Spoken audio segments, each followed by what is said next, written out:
नमस्कार. ठरलं तर मग मालिकेचा आजचा भाग तुम्ही पाहत आहात. तर अर्जुन, सायली आणि चैतन्य आता रविराजकडे आलेले असतात आणि रविराजला सांगतात की आम्हाला तुमच्याशी अगदी महत्त्वाचं असं काहीतरी बोलायचं आहे. त्यावर रविराजही त्यांना बसायला सांगतो. पण आता अर्जुनला आणि सायलीला नक्की समजतच नसतं की रविराजला नक्की कसं बोलावं, नक्की कसं सांगावं की जेणेकरून रविराज चिडणार नाही आणि हे सगळं ऐकल्यानंतर रविराज कसं रिॲक्ट करेल. तर रविराजच्या लक्षात येतं की यांना नक्कीच महिपतबद्दल काहीतरी बोलायचं आहे आणि त्याला असं वाटतं की काहीतरी गडबड नक्की झाली आहे. त्यावर आता तो बोलतो की अरे, मी तुम्हाला आधीच सांगितलं होतं ना, हे सगळं किती रिस्की आहे. तेवढ्यात रविराजला थांबवत चैतन्य बोलतो की नाही नाही सर, असं काहीही झालेलं नाही आहे.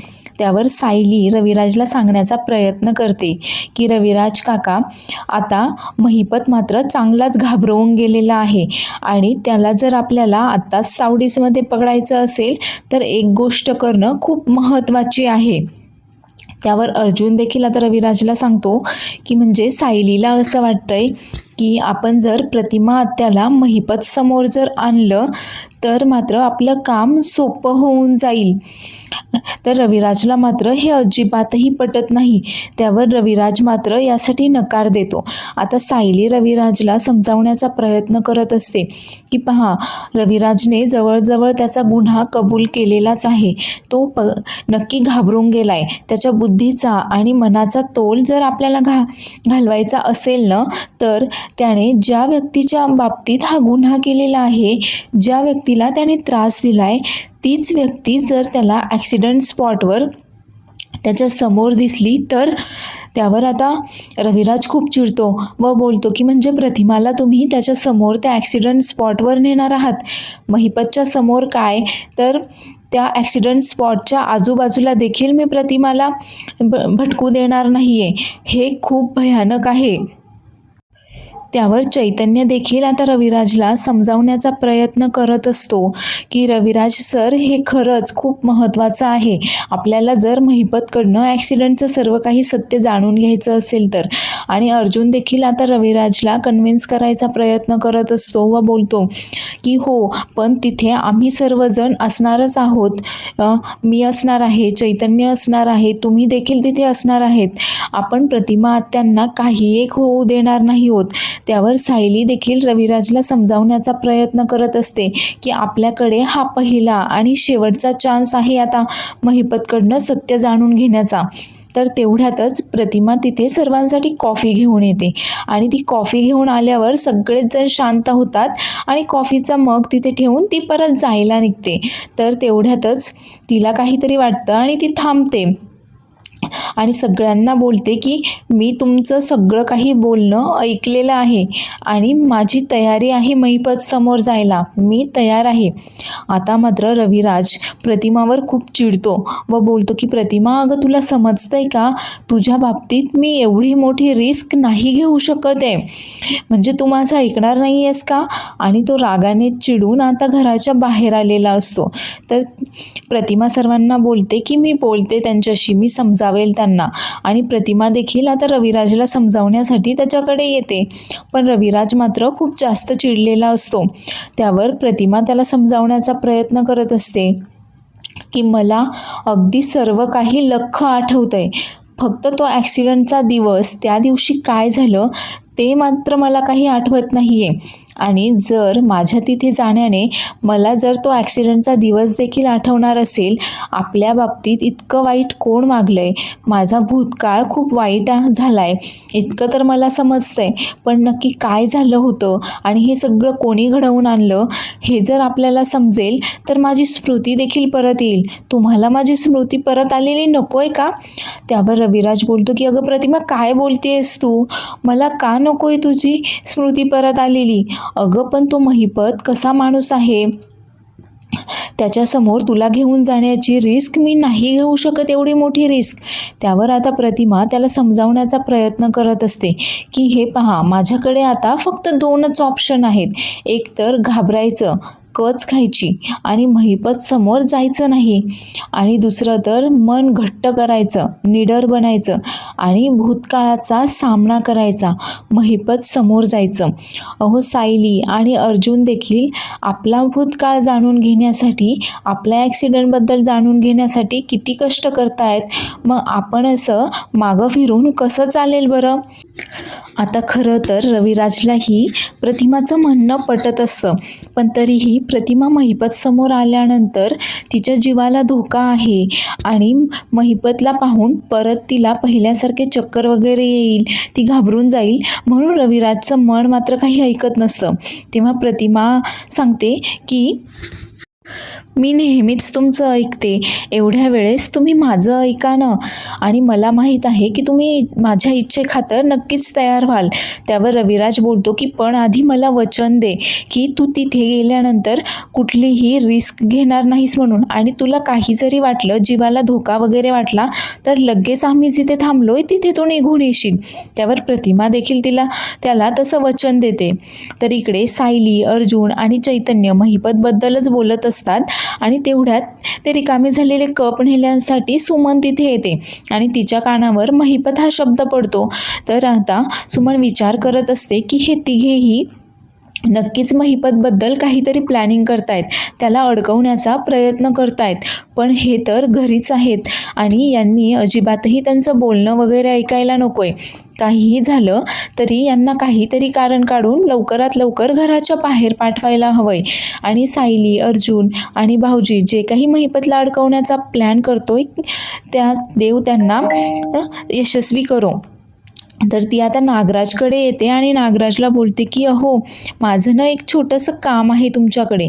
त्यावर नागराज चिडतो आणि बोलतो की तू काही बोलूच नकोस, काय काम आहे तुझं? इकडचा डब्बा तिकडे ठेवायचा, इकडची बॅग काढून द्या, असं का? त्यावर सुमन बोलते की बॅग? कुठली बॅग बरं? त्यावर नागराज बोलतो की अच्छा, म्हणजे आता तू जास्तच शेफारली आहेस तर सुमन. त्यावर सुमन बोलते की अहो, माझं एक छोटंसंच काम आहे तुमच्याकडे. त्यावर नागराज चिडतो आणि बोलतो की अगं, मी नवरा आहे तुझा, काय कामवाला माणूस बिजनेस समजली की काय तुला? त्यावर सुमन सांगते की अहो, तुम्ही ठाण्याला जाल का माझ्या आत्याकडे? अहो, तिला ना मला तेल द्यायचं आहे मालिश करायला, तिचं गुडघे खूप दुखत आहेत ना म्हणून. त्यावर नागराज म्हणतो की ठाण्याला? एवढ्या लांब? नाही नाही, मी नाही जाणार अजिबात. त्यावर सुमन बोलते की अहो, जर असं अर्जंट नसतं, इमर्जन्सी नसते, तर मीच तुम्हाला एवढ्या लांब जा असं बोलले नसते. पण काय करणार हो, तिला खूप दुखतं आहे आणि म्हणून सांगते मी तुम्हाला, जा ना तुम्ही ठाण्याला. आणि तेवढ्यातच तिथे रविराज येतो व रविराज बोलतो की काय झालं सुमन, तू नेहमीप्रमाणे नागराजला काहीतरी काम सांगतेय आणि तो आपला नेहमीप्रमाणे नकार घंटा वाजवतो, हेच ना? त्यावर सुमन सांगते की भाऊजी पहा ना, मी यांना ठाण्याला जायला सांगतेय, पण ते मात्र काही ऐकत नाही आहेत. त्यावर रविराजही नागराजला सांगतो की नागराज, ऐक तिचं, ठाण्याला जा तू. त्यावर नागराज आता बोलतो की दादा, अरे ठाण्याला? एवढ्या लांब? त्यावर रविराज बोलतो की हो, ती सांगतेय ना तुला ठाण्याला जा म्हणून, मग ऐक तिचं आणि जा तू ठाण्याला. त्यावर नागराजही बोलतो की ठीक आहे, जातो मी, आण ते तेल कुठे. आणि सुमन आता तिच्या खोलीमध्ये जाते आणि ती तेलाची बाटली घेऊन येते तिच्या आत्याला देण्यासाठी. तर नागराज इकडे रविराजला समजावण्याचा प्रयत्न करत असतो की अरे, ठाण्याला एवढ्या लांब जायचं आहे वगैरे मी, पण रविराज मात्र त्याचं काही एक ऐकत नाही. त्यामुळे नागराजचा आता नाईलाज होतो आणि तो ते तेल घेऊन आता ठाण्याला जाण्यासाठी निघतो. तर इकडे हे सर्वजण आता परत एकदा महिपतला फोन करून धमकावण्याचा प्रयत्न करत असतात. आता अर्जुन महिपतला परत एकदा ते ॲप्लिकेशन वापरून फोन करतो. महिपत तिकडनं फोन उचलतो. त्यावर अर्जुन त्याला बोलतो की 22 वर्षांचा तो ॲक्सिडंट, आठवलं ना तुला त्या ॲक्सिडंटबद्दल? आता मात्र महिपत अजिबातही घाबरलेला नसतो. उलट तो आता अर्जुनलाच धमकावण्याचा प्रयत्न करतो व बोलतो की ए, कोण बोलतोय रे तू? आणि काय काय माहीत काय तुला त्या ॲक्सिडंटबद्दल? त्यावर अर्जुन बोलतो की मला सगळंच माहीत आहे त्या ॲक्सिडंटबद्दल, अगदी तो ॲक्सिडंट कसा झाला, त्यानंतर काय झालं, कुठे झाला, हे सगळं काही माहीत आहे मला. त्यावर आता तो महिपत विचारतो की मग काय पुरावा आहे तुझ्याकडे? काय पुरावा आहे तुझ्याकडे त्या ॲक्सिडेंटचा? त्यावर अर्जुन सांगतो की अगदी पुराव्यांसहित सगळं काही माहिती आहे मला, सगळे पुरावे आहेत माझ्याकडे. आता मात्र याचं तोंड बंद करण्यासाठी महिपत बोलतो की किंमत बोल तुझी तोंड बंद करण्याची. जी काही सांगशील ना तेवढी सगळी किंमत आणून देतो मी. कुठे आणून द्यायची सांग, सगळा रोकडा आणून देतो मी. त्यावर अर्जुन बोलतो की मी मागेल ती किंमत द्यायला तयार आहेस का पण तू? त्यावर महिपत देखील बोलतो की हो, तयार आहे मी. आणि अर्जुन आता फोन ठेवून देतो. तेवढ्यात रविराज बोलतो की महिपत लाच देण्यासाठी तयार झाला. याचाच अर्थ एक प्रकारे त्याने गुन्ह्याची कबुलीच दिलेली आहे आपल्याला. आणि आता तर सगळ्यांची खात्रीच पटून जाते की हे सगळं काही महिपतनेच घडवून आणलंय म्हणून. त्यावर अर्जुन बोलतो की हो. आणि अर्जुन आता चैतन्याला सांगतो की चैतन्य, तू आता त्या ॲक्सिडेंट झालेल्या ठिकाणी जा आणि मी सांगितलेल्या ठिकाणी तुला कॅमेरा लावायचा आहे. आणि हो, तिथले काही फोटोज वगैरे देखील आम्हाला काढून पाठव, म्हणजे आपल्याला पुढचं प्लॅनिंग करायला त्याची मदत होईल. तर चैतन्यसुद्धा आता रविराजला सांगत असतो की तुम्ही घाबरू नका, आपण सर्वजण तिथे त्या अपघात स्थळावर असणार आहोत. आणि फक्त आपणच नाही तर आपल्यासोबत इन्स्पेक्टर सावंत देखील असणार आहेत.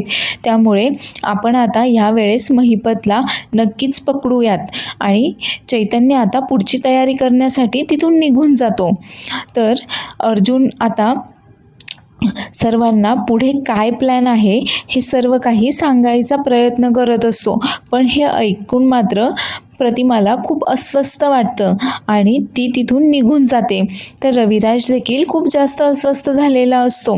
आता अर्जुनच्या आणि सायलीच्या हे लक्षात येतं आणि सायली लगेचच तिथनं आता प्रतिमासोबत बोलण्यासाठी, तिला धीर देण्यासाठी प्रतिमाच्या मागोमाग निघून जाते.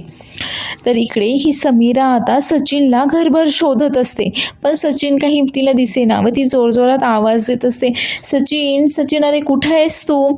आणि तेवढ्यातच सचिन समोर येतो.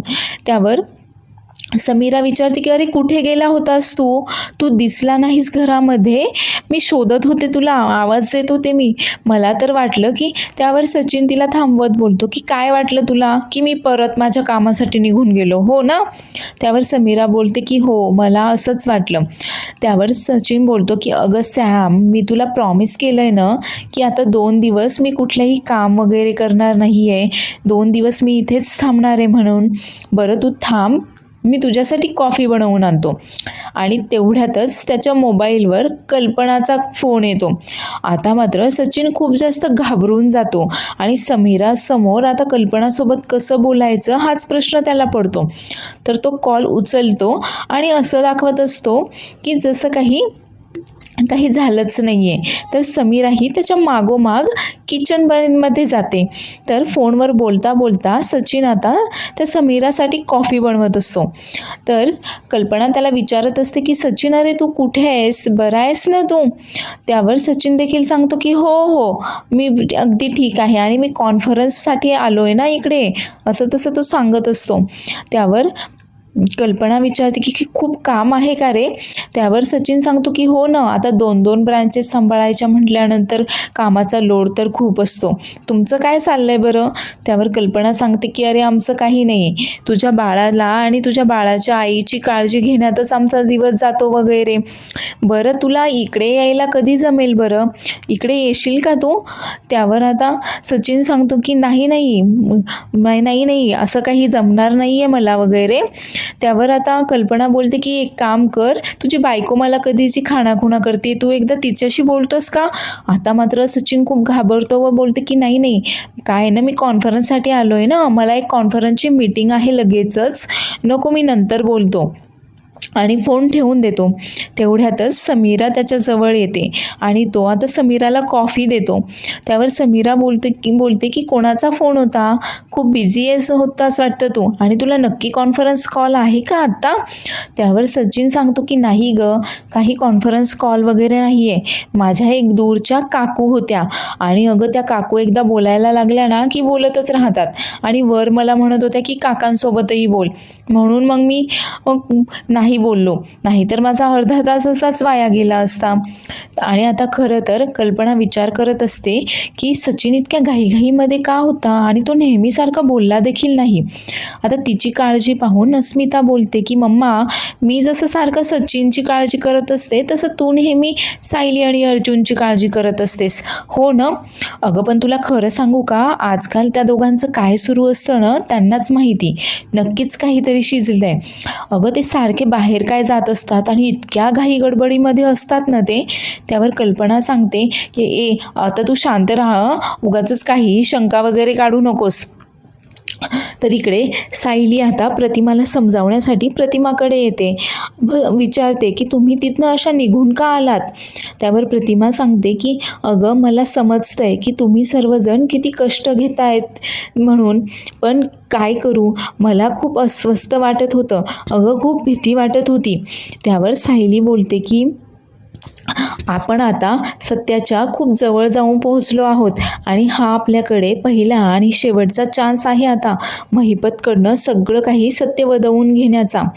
महिपतनेच हा अपघात घडवून आणलाय याची तर आपल्याला खात्री पटली आहे, पण फक्त आपल्याला हे सगळं काही त्याच्या तोंडून ऐकायचं आहे आणि म्हणूनच आपण हा प्लॅन केलेला आहे.